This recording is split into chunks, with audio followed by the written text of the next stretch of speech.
오래 씹으면 건강이 몰려오고 빨리 먹으면 질병이 밀려온다.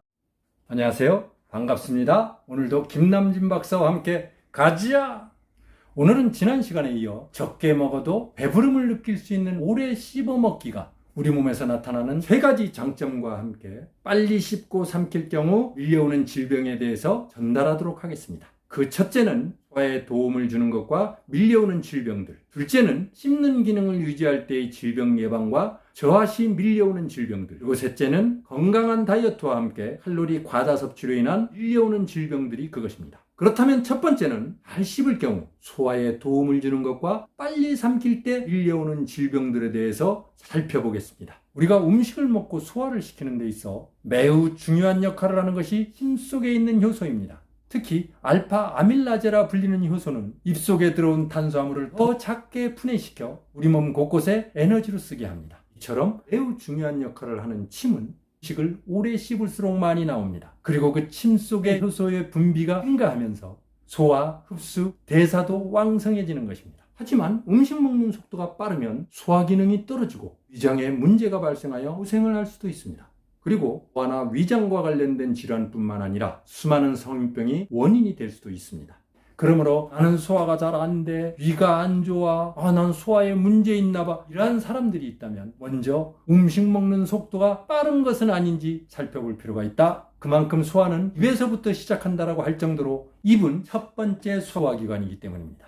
물론 젊을 때는 몇 번 안 씹고도 소화를 잘 시킵니다. 하지만 언제까지 그 젊음이 유지될까요? 올바른 습관이 필요한 이유입니다. 그런데 오래 씹어 먹었는데도 불구하고 계속해서 소화가 안 되거나 위가 안 좋아진다면 가능하면 빨리 병원으로 고고 해야 됩니다. 왜? 이것이 좋다, 뭐가 좋다, 뭐가 특효다 이러한 것에 현혹되지 말라는 뜻입니다. 작은 것을 큰 질병으로 만들지 말라는 뜻이고 치료 시기를 놓치지 말라는 뜻입니다. 두 번째는 씹는 기능 유지 시 질병 예방과 저하 시 밀려오는 질병에 대해서 살펴보겠습니다. 저작이라는 말이 전문 용어인데 좀 듣기가 어렵죠? 쉽게 얘기해서 씹는 기능을 말하는 것입니다. 따라서 앞으로 저작 기능 하면 씹는 기능을 말하는 것이구나 이렇게 생각하시면 될 것입니다. 이러한 저작 기능이 약해지면 많은 질병이 올 수 있다고 전문가들은 경고합니다. 실제로 뇌혈관 질환을 비롯하여 전두엽의 기능, 기억력, 시공간 능력이 저하되는 인지장애 등이 나타난다라고 분석되고 있습니다. 이것은 실제로 서울대학교 분당병원에서 현재 진행되고 있는 한국인의 인지 노화와 치매에 대한 전향적 연구의 중간 평가한 결과로 나타난 것입니다. 한마디로 뇌 기능이 안 좋은 상태가 될 가능성이 아주 높아진다는 뜻입니다. 여기에다 삶의 질도 불편을 넘어 많이 떨어집니다. 음식을 씹기가 어려울 뿐만 아니라 자꾸 침이 입 밖으로 새거나 음식을 흘리는 경우가 많아집니다. 그러다 보니 음식 먹기가 부담스러워져요. 먹어도 씹기 편한 음식 위주로 먹게 됩니다. 그러다 보니 영양 불균형이 와요. 결국 근감소증이나 면역력 저하 등은 당연히 따라오게 되는 것입니다. 아무리 맛있는 음식도 그림의 떡일 수밖에 없는 것입니다. 이러한 많은 부정적인 것들을 한 방에 예방할 수 있는 방법 중에 하나가 저작 기능을 떨어뜨리지 않는 것입니다. 물론 치아를 잃지 않고 잘 관리하고 보존하는 것은 기본입니다. 그리고 그 저작 기능을 잘 유지하기 위해서 식사를 할 때 오래 잘 씹어먹는 습관을 갖는 것은 대단히 중요한 것입니다. 하지만 예외도 있습니다. 마른 오징어라든가 쥐포라든가 생선포 같은 질기고 단단한 음식들은 오래 씹으면 씹을수록 부정적인 영향이 더 커질 수도 있음을 경고합니다. 그러므로 가능하면 피해라.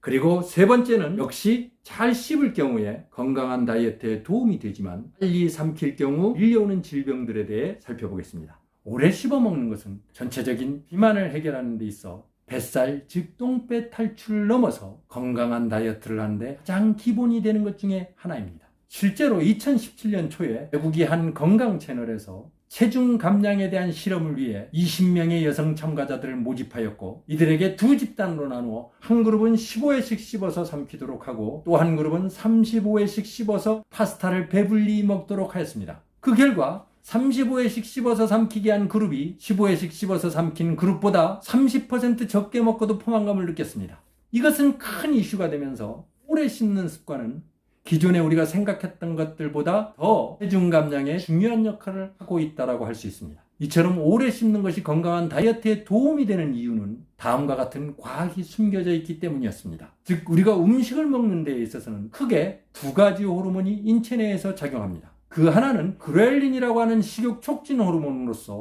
주인님 배고파요, 밥 먹어요 이렇게 하는 것이고, 또 하나는 똥배 탈출에서 설명했듯이 렙틴이라고 하는 식욕 억제 호르몬으로 주인님 배불러요, 그만 먹어요 이렇게 하는 것입니다. 그런데 밥을 먹는 속도가 빠르면 위가 배부르다는 신호를 뇌에 전달할 시간이 없습니다. 포만감을 느끼기도 전에 과도한 칼로리를 섭취하게 되는 것입니다. 이것이 습관이 되면 똥배뿐만 아니라 과체중이나 비만은 불을 보듯 뻔하게 다가오며, 그 결과 돌연사를 비롯하여 중풍이나 통풍, 지방간, 각종 퇴행성 질환 등등 수많은 질병들이 몰려올 준비를 하는 것입니다. 그러나 오래 씹고 먹게 되면 식욕 촉진 호르몬의 분비량은 낮아져요. 식욕 억제 호르몬의 분비량은 높아져요. 결국 음식을 적게 먹어도 포만감을 크게 느끼면서 칼로리 섭취가 줄어드는 것입니다. 이와 같은 것은 기존에 알려져 있던 수많은 다이어트들이 단시간에 살을 뺀다거나 경제적인 비용이 발생한다거나 시간적인 압박으로 인해서 스트레스가 엄청나게 커지는 것과는 차이가 아주 다른 것입니다. 그저 오래 씹어 먹은 것뿐인데 다이어트가 되는 것입니다. 그것도 골고루 제때에 먹을 수 있기 때문에 건강을 해칠 염려가 거의 없습니다. 이처럼 음식 먹는 속도가 소화, 취하 기능, 건강한 다이어트에 관련성이 크다는 것을 재인식했습니다. 그렇다면 여러분들은 무엇을 선택하시겠습니까? 구독, 좋아요 더 노력하겠습니다. 다음 시간은 음식을 오래 씹어 먹을 수 있는 방법을 생활 속 습관으로 만들 수 있도록 역시 3가지로 나누어 전달하겠습니다. 다음 편을 기대해 주십시오. 건강 닥터와의 계속적인 만남을 기대합니다. I'll be back soon.